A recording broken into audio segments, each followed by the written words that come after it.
Rizal merupakan seorang ekonom senior yang sempat menjabat berbagai posisi strategis pemerintah. Terakhir, ia menjabat sebagai Menteri Koordinator Bidang Kemaritiman pada 2015 hingga 2016. Rizal Ramli lahir di Padang, Sumatera Barat 10 Desember 1954. Ia mengenyam pendidikan S1 jurusan Teknik Fisika di Institut Teknologi Bandung. Tak berhenti di situ, ia melanjutkan pendidikannya hingga S3 di bidang ekonomi di Boston University, Amerika Serikat. Sepulangnya dari negara Paman Sam, Rizal bersama rekannya mendirikan lembaga think tank bernama Econit Advisory Group.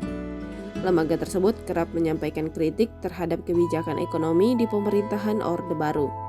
Setelah Orde Baru runtuh dan digantikan Orde Reformasi, Rizal mulai masuk ke dalam pemerintahan.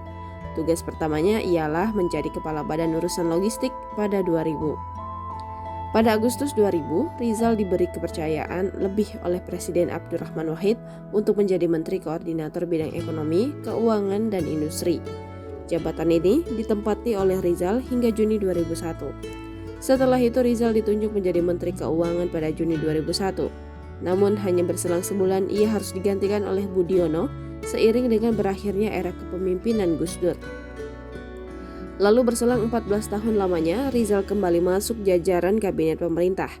Pada 2015, Presiden Joko Widodo menunjuk Rizal Ramli sebagai Menteri Koordinator Bidang Maritim dan Sumber Daya. Posisi tersebut ditempati Rizal hingga akhirnya digantikan Luhut Binsar Panjaitan pada 2016. Di tingkat internasional, Rizal pernah dipercaya sebagai anggota tim panel penasehat ekonomi Perserikatan Bangsa-Bangsa bersama beberapa tokoh ekonom dari berbagai negara lainnya.